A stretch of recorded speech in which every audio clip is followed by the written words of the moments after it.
On the Road, Disc 8. 8.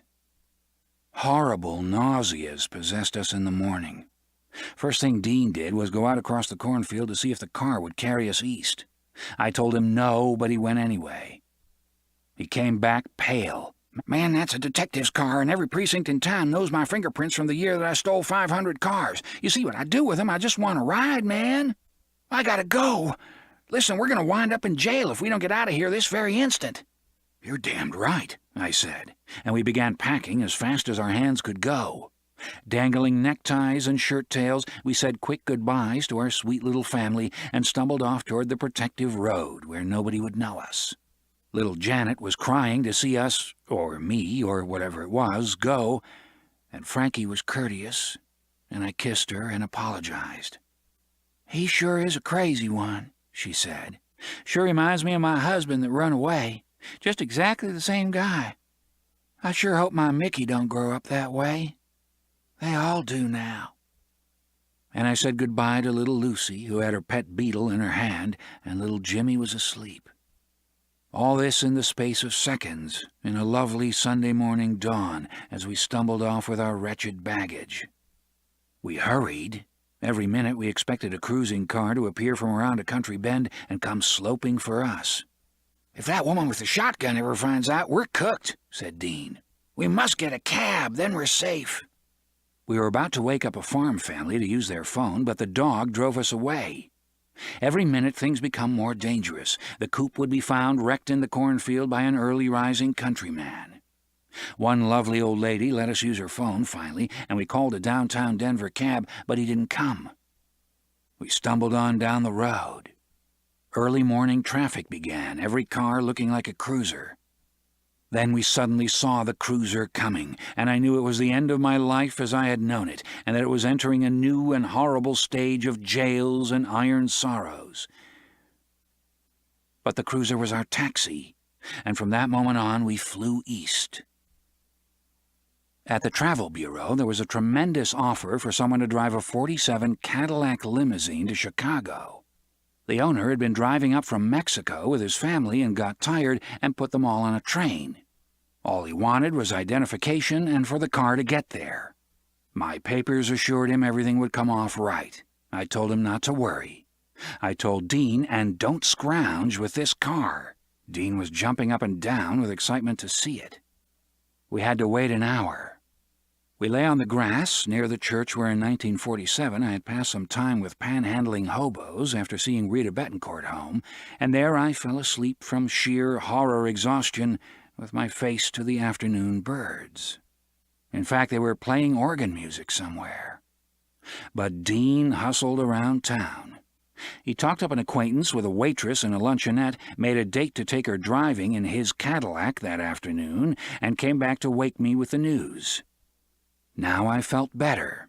I rose to the new complication. When the Cadillac arrived, Dean instantly drove off with it to get gas. And the Travel Bureau man looked at me and said, "When's he coming back? The passengers are all ready to go." He showed me 2 Irish boys from an Eastern Jesuit school waiting with their suitcases on the benches.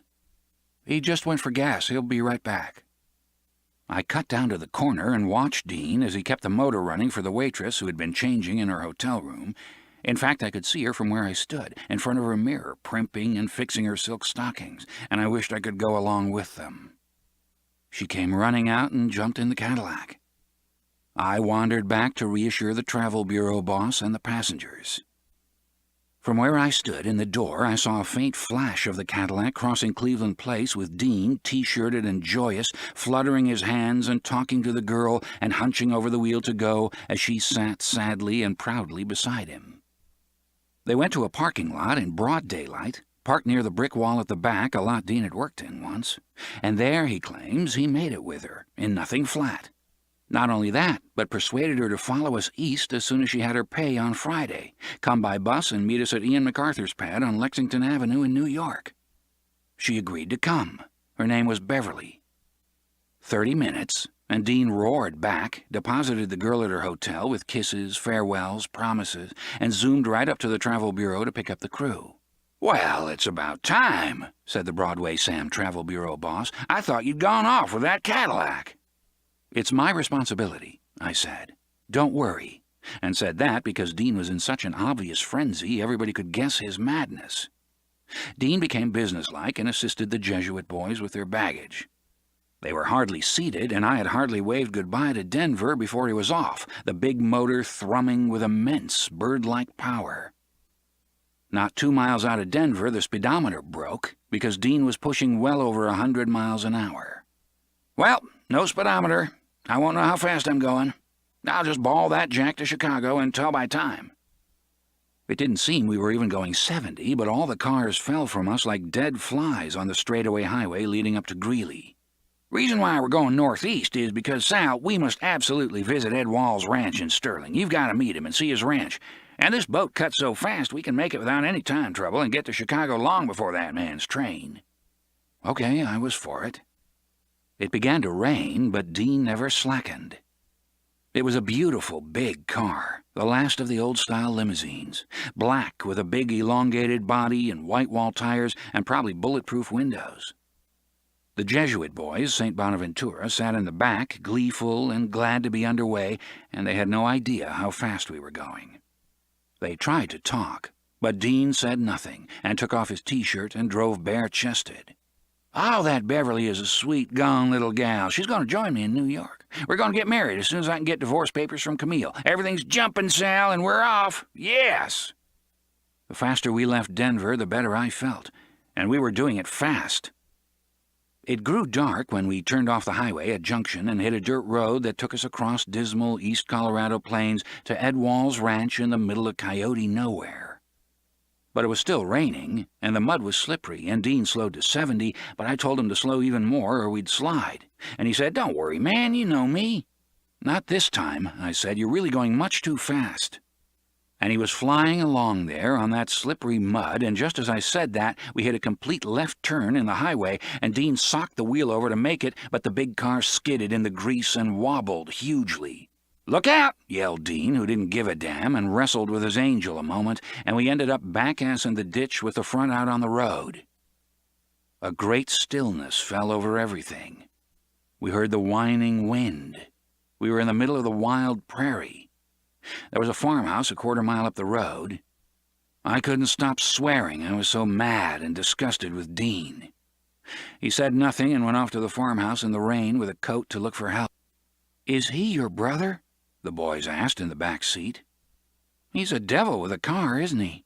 And according to his story, he must be with the women." "He's mad," I said. "And yes, he's my brother." I saw Dean coming back with the farmer and his tractor. They hooked chains on, and the farmer hauled us out of the ditch. The car was muddy brown. A whole fender was crushed. The farmer charged us $5. His daughters watched in the rain. The prettiest, shyest one hid far back in the field to watch, and she had good reason, because she was absolutely and finally the most beautiful girl Dean and I ever saw in all our lives. She was about 16 and had Plain's complexion like wild roses and the bluest eyes, the most lovely hair, and the modesty and quickness of a wild antelope. At every look from us she flinched. She stood there with the immense winds that blew clear down from Saskatchewan, knocking her hair about her lovely head like shrouds, living curls of them. She blushed and blushed. We finished our business with the farmer, took one last look at the Prairie Angel, and drove off, slower now, till dark came, and Dean said Ed Wall's ranch was dead ahead. "Oh, a girl like that scares me," I said. "I'd give up everything and throw myself on her mercy, and if she didn't want me, I'd just simply go and throw myself off the edge of the world." The Jesuit boys giggled. They were full of corny quips and Eastern college talk and had nothing on their bird beans except a lot of ill-understood Aquinas for stuffing for their pepper. Dean and I paid absolutely no attention to them. As we crossed the muddy plains, he told stories about his cowboy days. He showed us the stretch of road where he spent an entire morning riding, and where he'd done fence mending as soon as we hit Wall's property, which was immense, and where Old Wall, Ed's father, used to come clattering on the rangeland grass, chasing a heifer and howling, get him, God damn it!" He had to have a new car every 6 months, said Dean. He just couldn't care. When a stray got away from us, he'd drive right after it as far as the nearest waterhole and then get out and run after it on foot. Counted every cent he made and put it in a pot. A mad old rancher. I'll show you some of his old wrecks near the bunkhouse. This is where I came on probation after my last hitch in a joint. This is where I lived when I wrote those letters you saw to Chad King. We turned off the road and wound across a path through the winter pasture. A mournful group of white-faced cows suddenly milled across our headlights. There they are, Wall's cows. We'll never be able to get through them. We'll have to get out and whoop them up. But we didn't have to do that and only inched along through them, sometimes gently bumping as they milled and mooed like a sea around the car doors.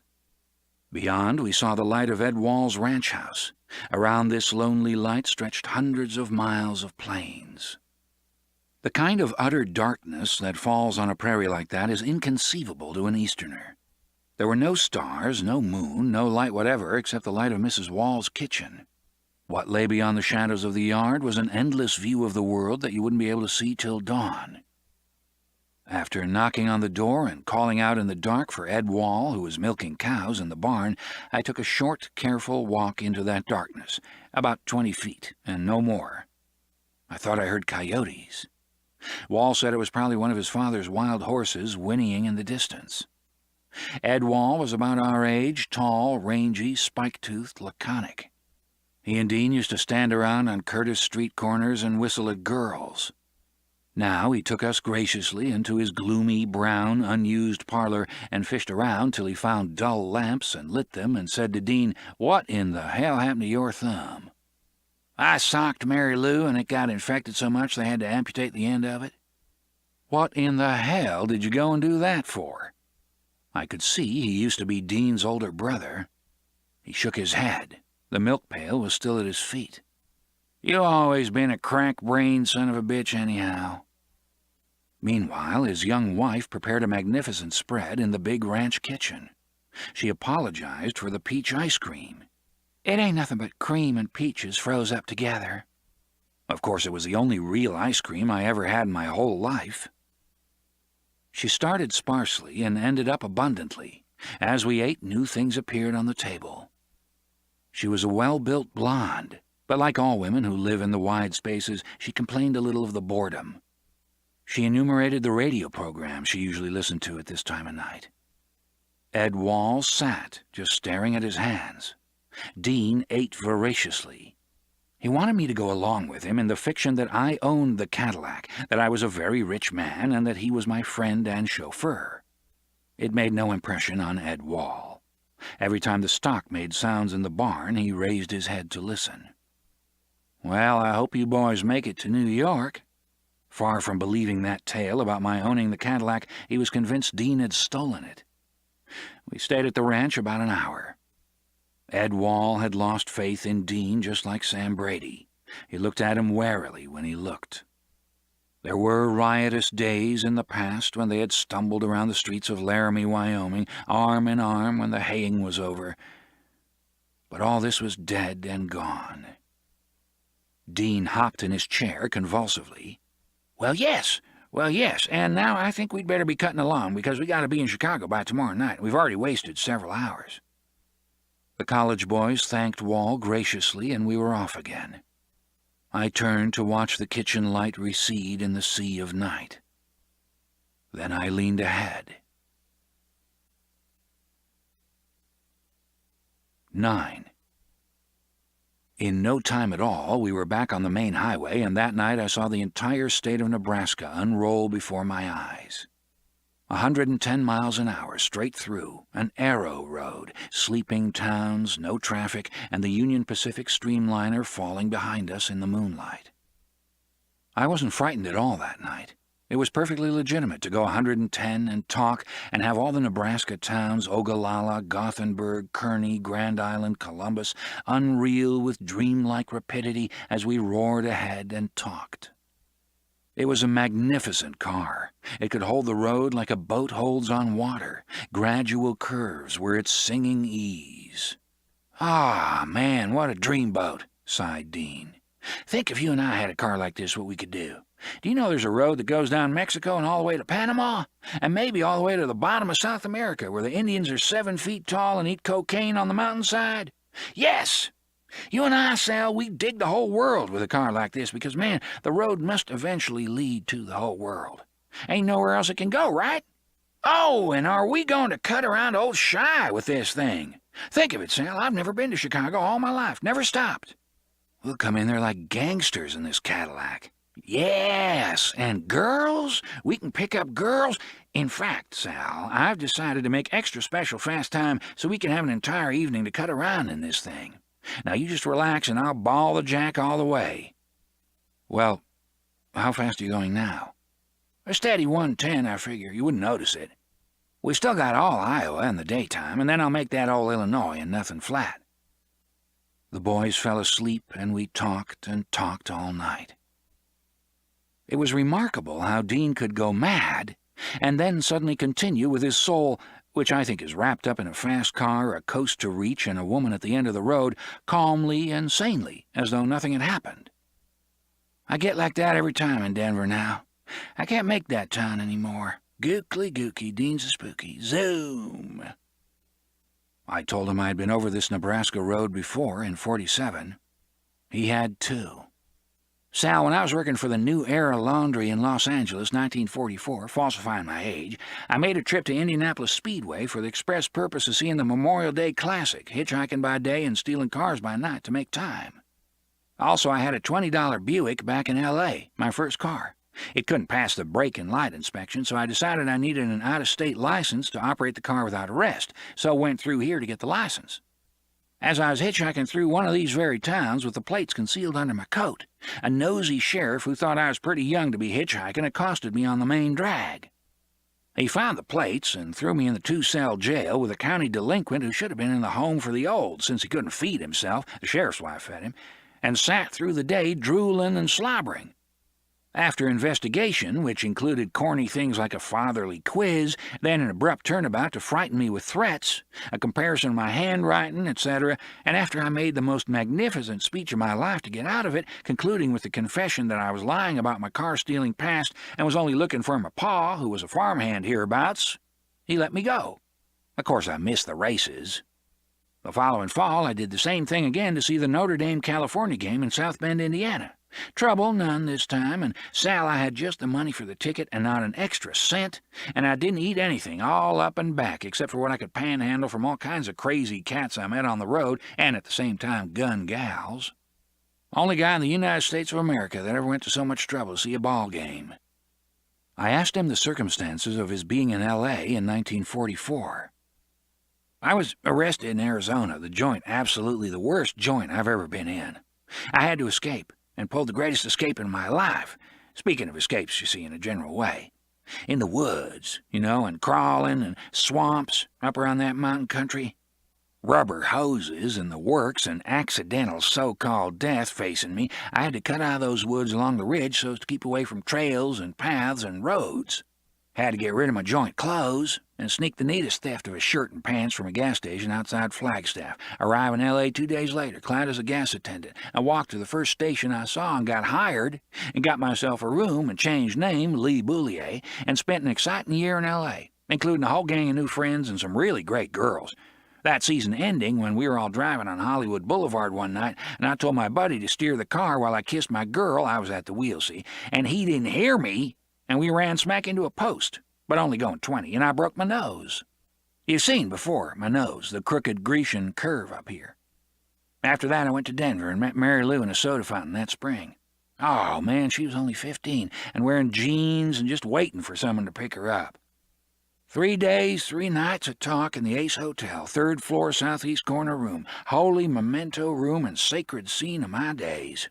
She was so sweet then, so young, But hey, look down there in the night there, up, bunch of old bums by a fire by the rail, damn me.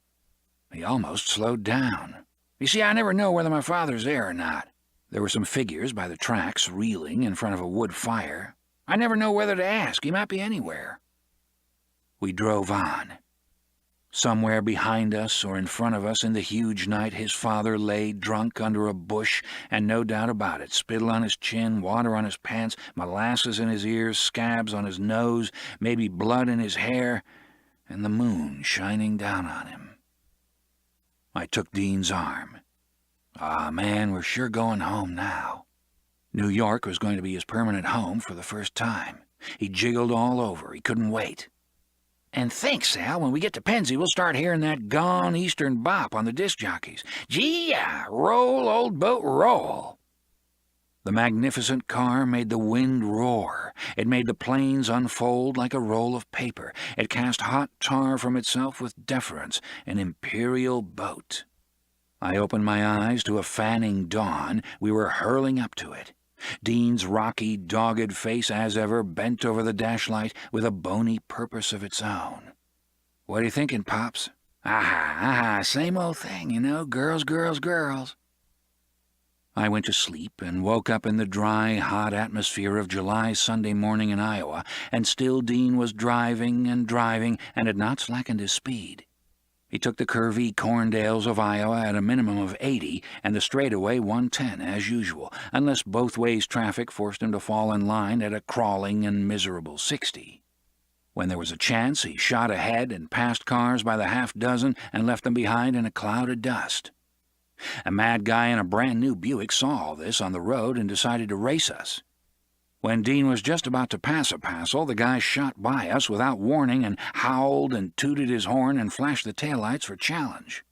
We took off after him like a big bird. "Now wait," laughed Dean. "I'm going to tease that son of a bitch for a dozen miles or so. Watch." He let the Buick go way ahead and then accelerated and caught up with it most impolitely. Mad Buick went out of his mind. He gunned up to 100.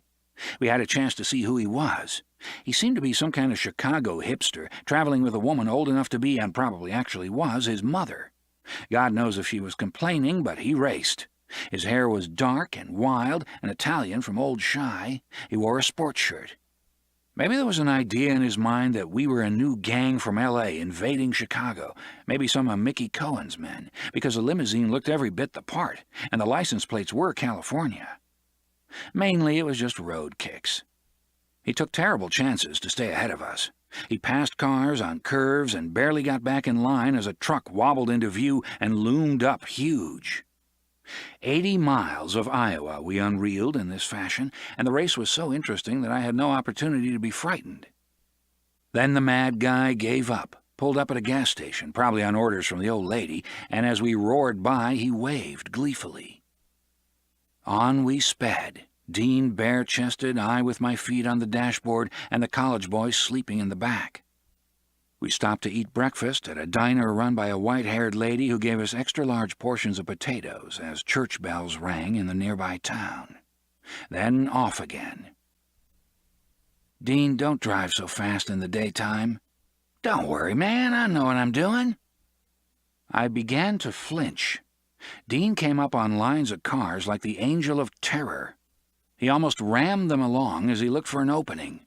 He teased their bumpers, he eased and pushed and craned around to see the curve. Then the huge car leaped to his touch and passed, and always by a hair we made it back to our side as other lines filed by in the opposite direction, and I shuddered. I couldn't take it anymore.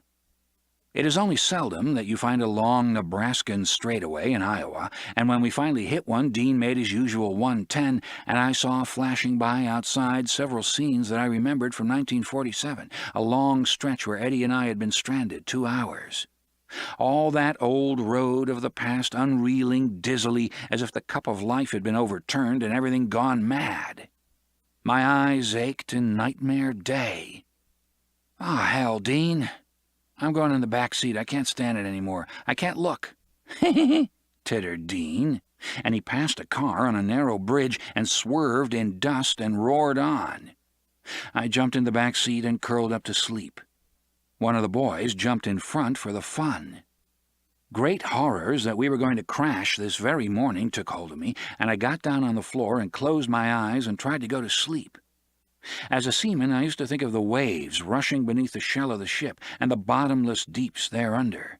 Now I could feel the road, some 20 inches beneath me, unfurling and flying and hissing at incredible speeds across the groaning continent with that mad Ahab at the wheel. When I closed my eyes, all I could see was the road unwinding into me. When I opened them, I saw flashing shadows of trees vibrating on the floor of the car. There was no escaping it. I resigned myself to all. And still Dean drove. He had no thought of sleeping till we got to Chicago. In the afternoon, we crossed old Des Moines again. Here, of course, we got snarled in traffic and had to go slow, and I got back in the front seat.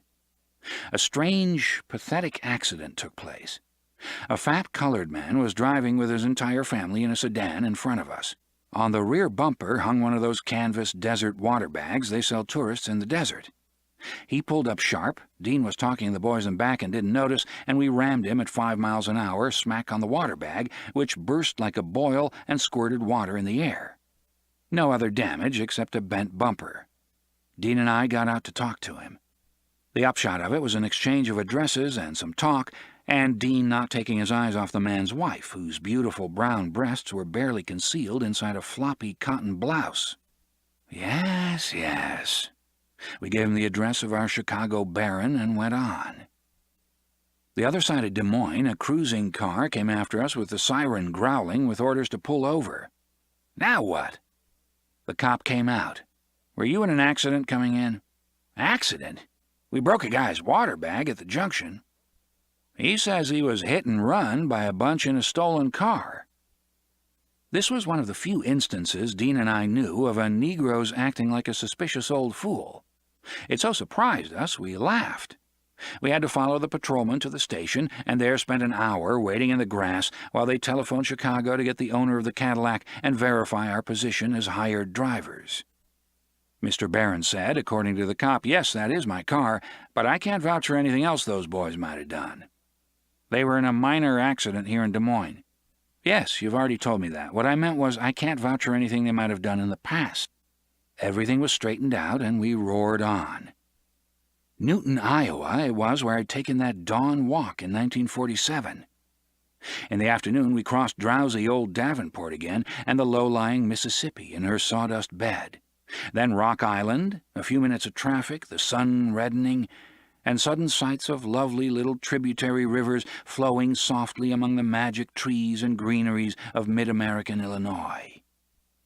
It was beginning to look like the soft, sweet East again. The great dry West was accomplished and done.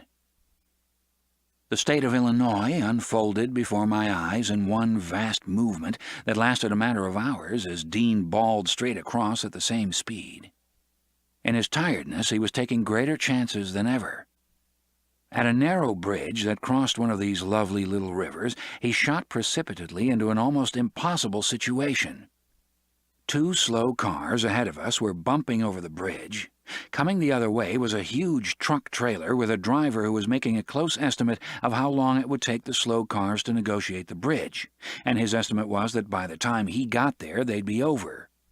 There was absolutely no room on the bridge for the truck and any cars going the other direction. Behind the truck, cars pulled out and peeked for a chance to get by it. In front of the slow cars, other slow cars were pushing along. The road was crowded, and everyone exploding to pass.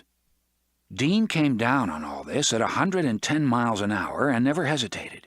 He passed the slow cars, swerved, and almost hit the left rail of the bridge, went head-on into the shadow of the unslowing truck, cut right sharply, just missed the truck's left front wheel, almost hit the first slow car, pulled out to pass, and then had to cut back in line when another car came out from behind the truck to look, all in a matter of 2 seconds, flashing by and leaving nothing more than a cloud of dust instead of a horrible 5-way crash with cars lurching in every direction and the great truck humping its back in the fatal red afternoon of Illinois with its dreaming fields.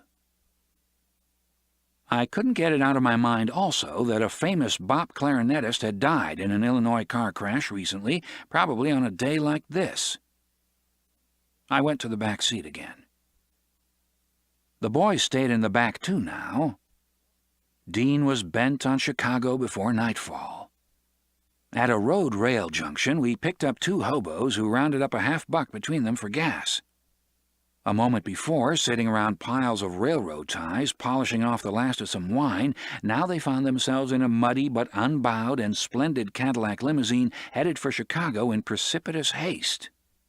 In fact, the old boy up front who sat next to Dean never took his eyes off the road and prayed his poor bum prayers, I tell you. "Well," they said, "we never knew we'd get to Chicago so fast." As we passed drowsy Illinois towns where the people are so conscious of Chicago gangs that pass like this in limousines every day, we were a strange sight. All of us unshaven, the driver bare-chested, two bums, myself in the back seat holding onto his strap and my head leaned back on the cushion looking at the countryside with an imperious eye, just like a new California gang come to contest the spoils of Chicago, a band of desperados escaped from the prisons of the Utah moon. When we stopped for cokes and gas at a small-town station, people came out to stare at us, but they never said a word, and I think made mental notes of our descriptions and heights in case of future need. To transact business with the girl who ran the gas pump, Dean merely threw on his T-shirt like a scarf and was curt and abrupt as usual and got back in the car and off we roared again. Pretty soon the redness turned purple. The last of the enchanted rivers flashed by, and we saw distant smokes of Chicago beyond the drive. We had come from Denver to Chicago via Ed Wall's ranch, 1,180 miles, in exactly 17 hours, not counting the 2 hours in the ditch and 3 at the ranch and 2 with the police in Newton, Iowa, for a mean average of 70 miles per hour across the land, with one driver, which is a kind of crazy record. 10. Great Chicago glowed red before our eyes. We were suddenly on Madison Street among hordes of hobos, some of them sprawled out on the street with their feet on the curb, hundreds of others milling in the doorways of saloons and alleys. "Whoop, whoop, look sharp for old Dean Moriarty there. He may be in Chicago by accident this year." We let out the hobos on this street and proceeded to downtown Chicago. Screeching trolleys, newsboys, gals cutting by, the smell of fried food and beer in the air, neons winking. "We're in the big town, Sal, hoo-wee!" First thing to do was park the Cadillac in a good dark spot and wash up and dress for the night. Across the street from the YMCA, we found a red brick alley between buildings where we stashed the Cadillac with her snout pointed to the street and ready to go, then followed the college boys up to the Y, where they got a room and allowed us to use their facilities for an hour. Dean and I shaved and showered. I dropped my wallet in the hall. Dean found it and was about to sneak it in his shirt when he realized it was ours and was right disappointed. Then we said goodbye to those boys who were glad they'd made it in one piece, and took off to eat in a cafeteria. Old brown Chicago, with the strange semi-eastern, semi-western types going to work and spitting. Dean stood in the cafeteria, rubbing his belly and taking it all in. He wanted to talk to a strange, middle-aged colored woman who had come into the cafeteria with a story about how she had no money, but she had buns with her, and would they give her butter. She came in flapping her hips, was turned down, and went out flipping her butt. "Whoa," said Dean. "Let's follow her down the street. Let's take her to the old Cadillac in the alley. We'll have a ball." But we forgot that and headed straight for North Clark Street, after a spin in the Loop, to see the hoochie-coochie joints and hear the bop. And what a night it was. "Oh, man," said Dean to me as we stood in front of a bar, "dig the street of life, the Chinamen that cut by in Chicago. What a weird town. Wow, and that woman in that window up there just looking down with her big breasts hanging from her nightgown, big wide eyes. Whee! Sal, we gotta go and never stop going till we get there." "Where are we going, man?" "I don't know, but we gotta go." Then here came a gang of young bop musicians carrying their instruments out of cars. They piled right into a saloon, and we followed them. They set themselves up and started blowing. There we were. The leader was a slender, drooping, curly-haired, pursy-mouthed tenor man, thin of shoulder, draped loose in a sports shirt, cool in the warm night, self-indulgence written in his eyes, who picked up his horn and frowned in it, and blew cool and complex, and was dainty stamping his foot to catch ideas and duck to miss others, and said "blow" very quietly when the other boys took solos. Then there was Prez, a husky, handsome blonde, like a freckled boxer, meticulously wrapped inside his sharkskin plaid suit, with the long drape and the collar falling back, and the tie undone for exact sharpness and casualness, sweating and hitching up his horn and writhing into it, and a tone just like Lester Young himself. You see, man, Prez has the technical anxieties of a money-making musician. He's the only one who's well-dressed. See him grow worried when he blows a clinker? But the leader, that cool cat, tells him not to worry and just blow and blow. The mere sound and serious exuberance of the music is all he cares about. He's an artist. He's teaching young Prez, the boxer. Now the others dig. The third sax was an alto, 18-year-old, cool, contemplative, young Charlie Parker-type Negro from high school, with a broad-gash mouth, taller than the rest, grave. He raised his horn and blew into it quietly and thoughtfully, and elicited bird-like phrases and architectural Miles Davis logics. These were the children of the great bop innovators. Once there was Louis Armstrong, blowing his beautiful top in the muds of New Orleans. Before him, the mad musicians who had paraded on official days and broke up their Sousa marches into ragtime. Then there was Swing and Roy Eldridge, vigorous and virile, blasting the horn for everything it had in waves of power and logic and subtlety, leaning to it with glittering eyes and a lovely smile, and sending it out broadcast to rock the jazz world. Then had come Charlie Parker, a kid in his mother's woodshed in Kansas City, blowing his taped-up alto among the logs, practicing on rainy days, coming out to watch the old swinging Basie and Benny Moten band that had Hot Lips Page and the rest. Charlie Parker leaving home and coming to Harlem and meeting mad Thelonious Monk and madder Gillespie. Charlie Parker in his early days when he was flipped and walked around in a circle while playing. Somewhat younger than Lester Young, also from KC, that gloomy, saintly goof in whom the history of jazz was wrapped. For when he held his horn high and horizontal from his mouth, he blew the greatest. And as his hair grew longer and he got lazier and stretched out, his horn came down halfway, till it fell all the way, and today as he wears his thick-soled shoes so that he can't feel the sidewalks of life, his horn is held weakly against his chest, and he blows cool and easy get-out phrases. Here were the children of the American bop night. Stranger flowers yet, for as the Negro alto mused over everyone's head with dignity, the young, tall, slender, blond kid from Curtis Street, Denver, jeans and studded belt, sucked on his mouthpiece while waiting for the others to finish. And when they did, he started, and you had to look around to see where the solo was coming from, for it came from angelical, smiling lips upon the mouthpiece, and it was a soft, sweet fairy-tale solo on an alto, lonely as America, a throat-pierced sound in the night. What of the others and all the sound-making? There was the bass player, wiry redhead with wild eyes, jabbing his hips at the fiddle with every driving slap, at hot moments his mouth hanging open, trance-like. Man, there's a cat who can really bend his girl. The sad drummer, like our white hipster in Frisco, Folsom Street, completely goofed, staring into space, chewing gum, wide-eyed, rocking the neck with Reich kick and complacent ecstasy. The piano, a big, husky Italian truck-driving kid with meaty hands, a burly and thoughtful joy. They played an hour. Nobody was listening. Old North Clark bums lolled at the bar, whores screeched in anger, secret Chinamen went by, noises of hoochie-coochie interfered. They went right on. Out on the sidewalk came an apparition, a 16-year-old kid with a goatee and a trombone case. Thin as rickets, mad-faced, he wanted to join this group and blow with them. They knew him and didn't want to bother with him.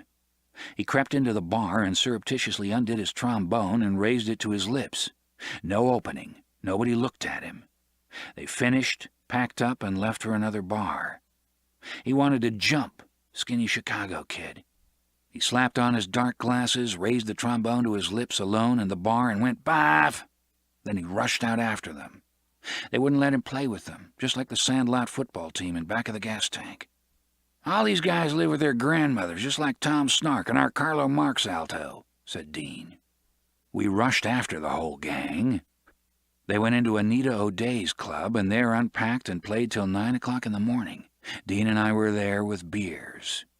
At intermissions, we rushed out in the Cadillac and tried to pick up girls all up and down Chicago. They were frightened of our big, scarred, prophetic car. In his mad frenzy, Dean backed up smack on hydrants and tittered maniacally. By 9 o'clock, the car was an utter wreck. The brakes weren't working anymore, the fenders were stove in, the rods were rattling. Dean couldn't stop it at red lights. It kept kicking convulsively over the roadway. It had paid the price of the night. It was a muddy boot and no longer a shiny limousine. Whee! The boys were still blowing at neats. Suddenly Dean stared into the darkness of a corner beyond the bandstand and said, "Sal, God has arrived." I looked. George Shearing. And, as always, he leaned his blind head on his pale hand, all ears opened like the ears of an elephant, listening to the American sounds and mastering them for his own English summer's night use. Then they urged him to get up and play. He did. He played innumerable choruses with amazing chords that mounted higher and higher till the sweat splashed all over the piano and everybody listened in awe and fright. They let him off the stand after an hour. He went back to his dark corner, old God Shearing, and the boys said they ain't nothing left after that. But the slender leader frowned. Let's blow anyway. Something would come of it yet. There's always more, a little further. It never ends. They sought to find new phrases after Shearing's explorations. They tried hard. They writhed and twisted and blew. Every now and then a clear harmonic cry gave new suggestions of a tune that would someday be the only tune in the world and would raise men's souls to joy. They found it, they lost, they wrestled for it, they found it again, they laughed, they moaned, and Dean sweated at the table and told them to go, go, go. At 9 o'clock in the morning, everybody, musicians, girls in slacks, bartenders, and the one little skinny, unhappy trombonist, staggered out of the club into the great roar of Chicago day to sleep until the wild bop night again. Dean and I shuddered in the raggedness. It was now time to return the Cadillac to the owner, who lived out on Lakeshore Drive in a swank apartment with an enormous garage underneath, managed by oil-scarred Negroes. We drove out there and swung the muddy heap into its berth. The mechanic did not recognize the Cadillac. We handed the papers over. He scratched his head at the sight of it. We had to get out fast. We did. We took a bus back to downtown Chicago, and that was that. And we never heard a word from our Chicago baron about the condition of his car, in spite of the fact that he had our addresses and could have complained. 11. It was time for us to move on. We took a bus to Detroit. Our money was now running quite low. We lugged our wretched baggage through the station. By now Dean's thumb bandage was almost as black as coal and all unrolled. We were both as miserable-looking as anybody could be after all the things we'd done. Exhausted, Dean fell asleep in the bus that roared across the state of Michigan. I took up a conversation with a gorgeous country girl wearing a low-cut cotton blouse that displayed the beautiful suntan on her breast tops. She was dull. She spoke of evenings in the country making popcorn on the porch. Once this would have gladdened my heart, but because her heart was not glad when she said it, I knew there was nothing in it but the idea of what one should do. "And what else do you do for fun?" I tried to bring up boyfriends and sex. Her great dark eyes surveyed me with emptiness and a kind of chagrin that reached back generations and generations in her blood from not having done what was crying to be done, whatever it was, and everybody knows what it was. "What do you want out of life?" I wanted to take her and wring it out of her. She didn't have the slightest idea what she wanted.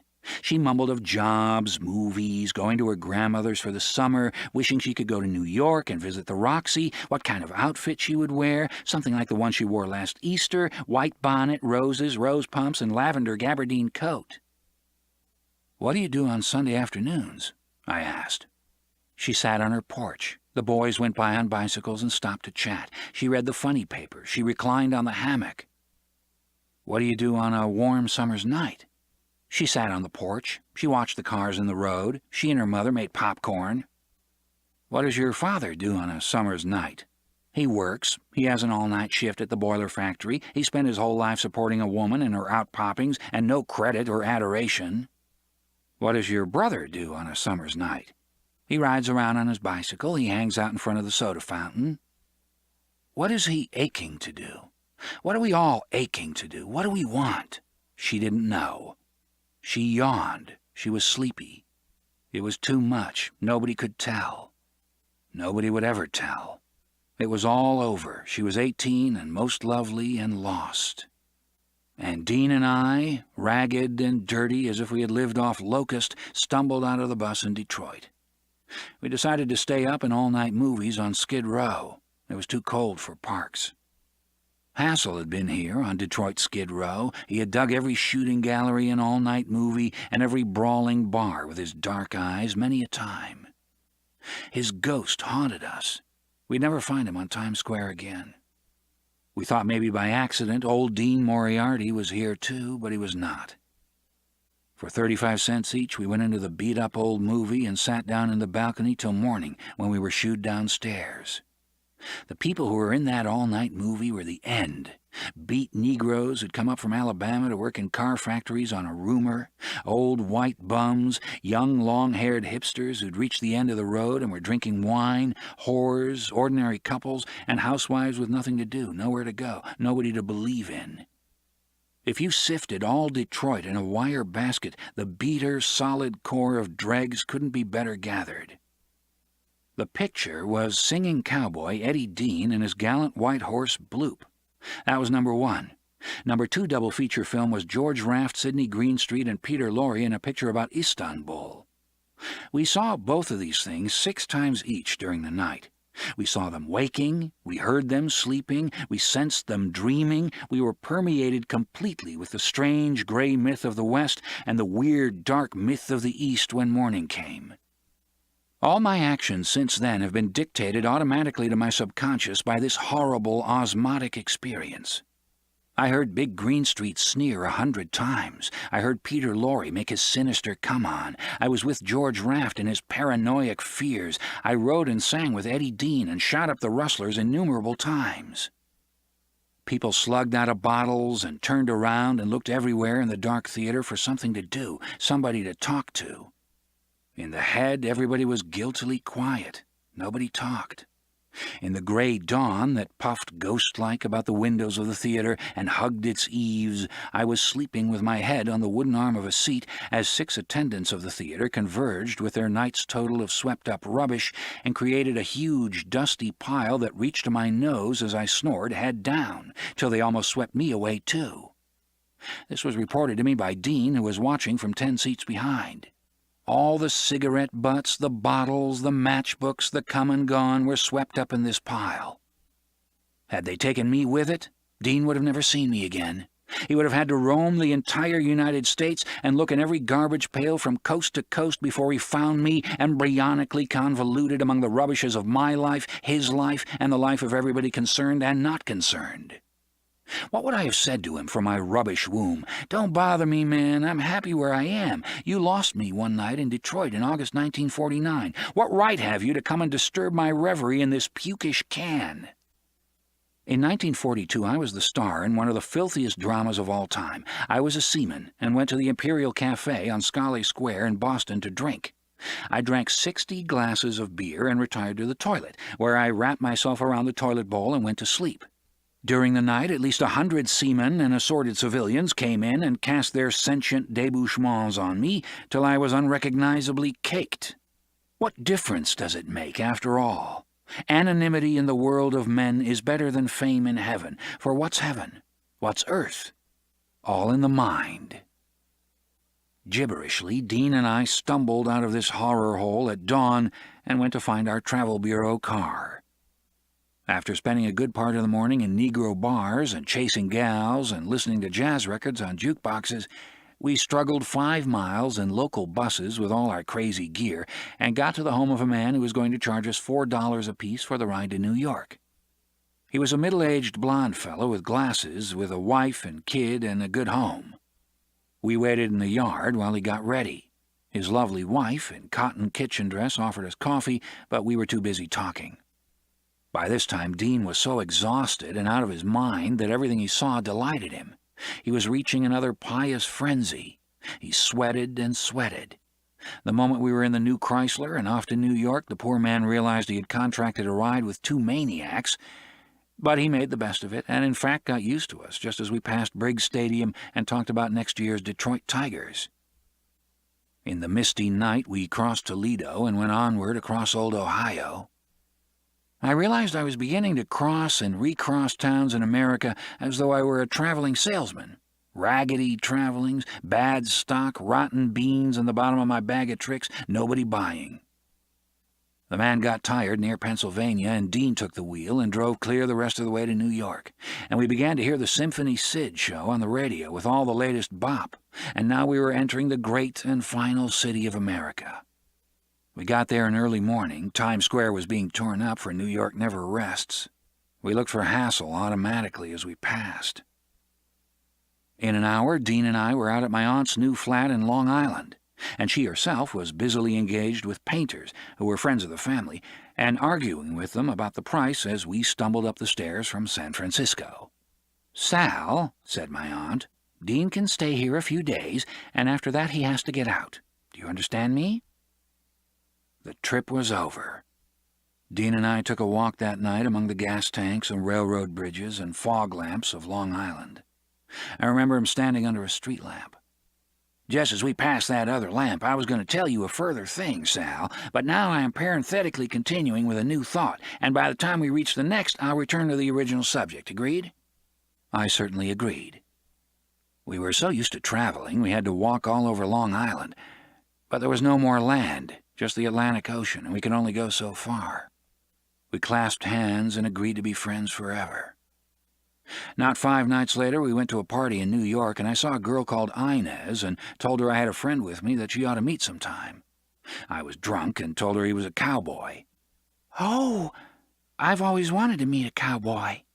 "Dean," I yelled across the party, which included Angel Luz Garcia, the poet, Walter Evans, Victor Villanueva, the Venezuelan poet, Ginny Jones, a former love of mine, Carlo Marx, Jean Dexter, and innumerable others. "Come over here, man." Dean came bashfully over.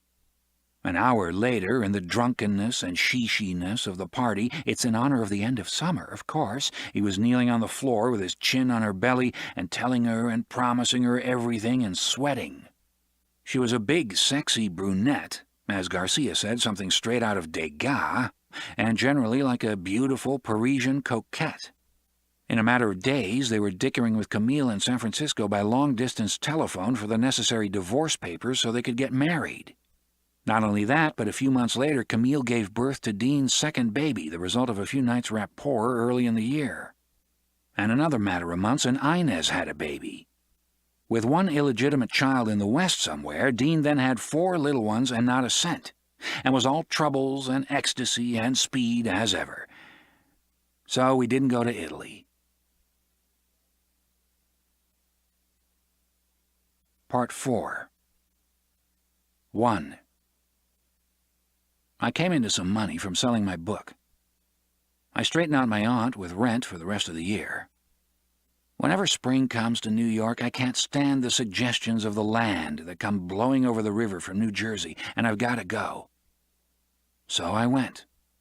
For the first time in our lives, I said goodbye to Dean in New York and left him there. He worked in a parking lot on Madison and 40th.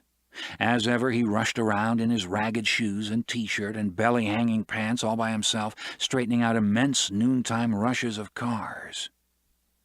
When, usually, I came to visit him at dusk, there was nothing to do. He stood in the shack counting tickets and rubbing his belly. The radio was always on. "Man, have you dug that mad Marty Glickman announcing basketball games? Up to midcourt, bounce, fake, set, shot, swish, 2 points. Absolutely the greatest announcer I ever heard." He was reduced to simple pleasures like these. He lived with Inez in a cold-water flat in the East 80s.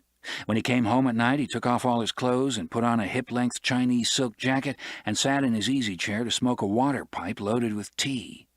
These were his coming-home pleasures, together with a deck of dirty cards. Lately, I've been concentrating on this deuce of diamonds. Have you noticed where her other hand is? I'll bet you can't tell. Look long and try to see." He wanted to lend me the deuce of diamonds, which depicted a tall, mournful fellow and a lascivious, sad whore on a bed trying a position. "Go ahead, man. I've used it many times." Inez cooked in the kitchen and looked in with a wry smile. Everything was all right with her. "Dig her? Dig her, man? That's Inez. See, that's all she does. She pokes her head in the door and smiles. Oh, I've talked with her, and we've got everything straightened out most beautifully. We're going to go and live on a farm in Pennsylvania this summer. Station wagon for me to cut back to New York for kicks. Nice big house, and have a lot of kids in the next few years. Harold, egad." He leaped out of the chair and put on a Willie Jackson record, Gator Tail. He stood before it, socking his palms and rocking and pumping his knees to the beat. "Whoa, that son of a bitch. First time I heard him, I thought he'd die the next night, but he's still alive." This was exactly what he'd been doing with Camille in Frisco on the other side of the continent. The same battered trunk stuck out from under the bed, ready to fly. Inez called up Camille on the phone repeatedly and had long talks with her. They even talked about his joint, or so Dean claimed. They exchanged letters about Dean's eccentricities. Of course, he had to send Camille part of his pay every month for support, or he'd wind up in the workhouse for 6 months. To make up lost money, he pulled tricks in the lot, a change artist of the first order. I saw him wish a well-to-do man Merry Christmas so volubly a 5-spot in change for 20 was never missed. We went out and spent it in Birdland, the bop joint. Lester Young was on the stand, eternity on his huge eyelids. One night we talked on the corner of 47th Street and Madison at 3 in the morning. "Well, Sal, damn, I wish you weren't going, I really do. It'll be my first time in New York without my old buddy." And he said, "New York? I stop over in it. Frisco's my hometown. All the time I've been here, I haven't had any girl but Inez. This only happens to me in New York. Damn. But the mere thought of crossing that awful continent again. Sal, we haven't talked straight in a long time. In New York, we were always jumping around frantically with crowds of friends at drunken parties. It somehow didn't seem to fit Dean. He looked more like himself huddling in the cold, misty spray of the rain on empty Madison Avenue at night. Inez loves me. She's told me and promised me I can do anything I want and there'll be a minimum of trouble. You see, man, you get older and troubles pile up. Someday you and me will be coming down an alley together at sundown and looking in the cans to see." "You mean we'll end up old bums?" "Why not, man? Of course we will if we want to and all that. There's no harm ending that way. You spend a whole life in non-interference with the wishes of others, including politicians and the rich, and nobody bothers you, and you cut along and make it your own way." I agreed with him. He was reaching his Tao decisions in the simplest, direct way. What's your road, man?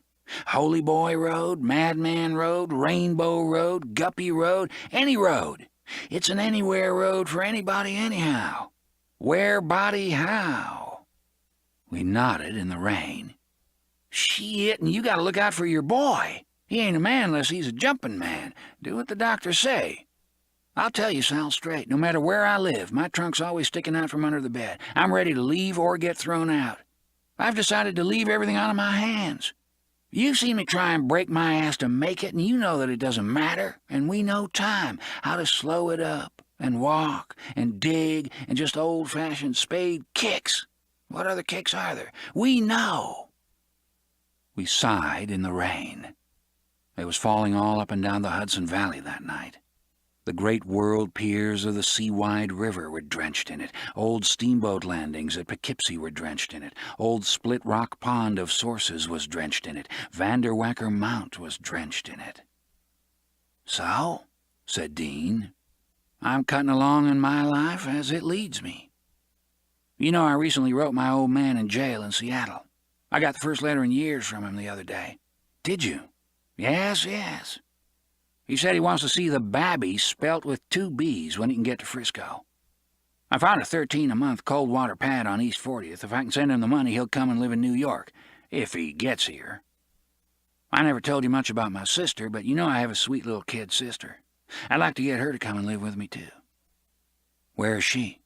"Well, that's just it. I don't know. He's going to try to find her, the old man, but you know what he'll really do." So he went to Seattle, and straight to Messy Jail. Where was he? Texas. So, you see, man, my soul, the state of things, my position. You notice I get quieter. Yes, that's true. Dean had grown quiet in New York. He wanted to talk. We were freezing to death in the cold rain. We made a date to meet at my aunt's house before I left. He came the following Sunday afternoon. I had a television set. We played one ball game on the TV, another on the radio, and kept switching to a third and kept track of all that was happening every moment. Remember, Sal, Hodges is on second in Brooklyn, so while the relief pitcher's coming in for the Phillies, we'll switch to Giants Boston, and at the same time notice there DiMaggio has 3 balls count, and the pitcher's fiddling with the resin bag, so we quickly find out what happened to Bobby Thompson when we left him 30 seconds ago with a man on third. Yes! Later in the afternoon, we went out and played baseball with the kids in the sooty field by the Long Island rail yard. We also played basketball so frantically the younger boys said, "Take it easy, you don't have to kill yourself." They bounced smoothly all around us and beat us with ease.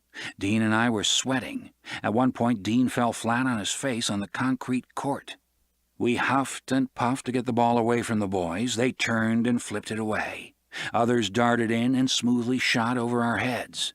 We jumped at the basket like maniacs, and the younger boys just reached up and grabbed the ball from our sweating hands and dribbled away. We were like hot rock black-belly tenorman mad of American back-alley go music trying to play basketball against Stan Getz and Cool Charlie. They thought we were crazy. Dean and I went back home playing catch from each sidewalk of the street. We tried extra special catches, diving over bushes and barely missing posts. When a car came by, I ran alongside and flipped the ball to Dean just barely behind the vanishing bumper. He darted and caught it and rolled in the grass and flipped it back for me to catch on the other side of a parked bread truck. I just made it with my meat hand and threw it back so Dean had to whirl and back up and fall on his back across the hedges. Back in the house, Dean took his wallet, harumphed, and handed my aunt the $15 he owed her from the time we got a speeding ticket in Washington. She was completely surprised and pleased. We had a big supper. "Well, Dean," said my aunt, "I hope you'll be able to take care of your new baby that's coming and stay married this time." Yes. You can't go all over the country having babies like that. Those poor little things will grow up helpless. You gotta offer them a chance to live." He looked at his feet and nodded. In the raw, red dusk, we said goodbye on a bridge over a superhighway. "I hope you'll be in New York when I get back," I told him. "All I hope, Dean, is someday we'll be able to live on the same street with our families and get to be a couple of old-timers together." That's right, man. You know that I pray for it, completely mindful of the troubles we both had, and the trouble's coming, as your aunt knows and reminds me. I didn't want the new baby. Inez insisted, and we had a fight. Did you know Mary Lou got married to a used car dealer in Frisco, and she's having a baby? Yes, we're all getting in there now. Ripples in the upside-down lake of the void is what I should have said. The bottom of the world is gold, and the world is upside down. He took out a snapshot of Camille in Frisco with the new baby girl. The shadow of a man crossed the child on the sunny pavement, 2 long trouser legs in the sadness. "Who's that?" "That's only Ed Dunkel. He came back to Galatea. They're gone to Denver now. They spent a day taking pictures." Ed Dunkel, his compassion unnoticed, like the compassion of saints. Dean took out other pictures.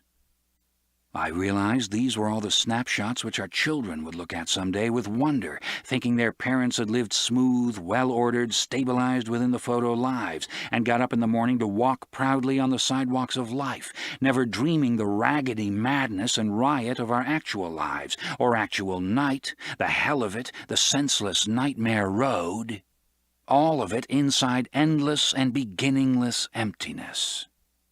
Pitiful forms of ignorance. Goodbye. Goodbye. Dean walked off in the long red dusk. Locomotives smoked and reeled above him. His shadow followed him. It aped his walk and thoughts and very being. He turned and waved coyly, bashfully. He gave me the boomer's highball. He jumped up and down. He yelled something I didn't catch. He ran around in a circle. All the time he came closer to the concrete corner of the railroad overpass. He made one last signal. I waved back. Suddenly he bent to his life and walked quickly out of sight. I gaped into the bleakness of my own days. I had an awful long way to go, too. This ends Disc 8.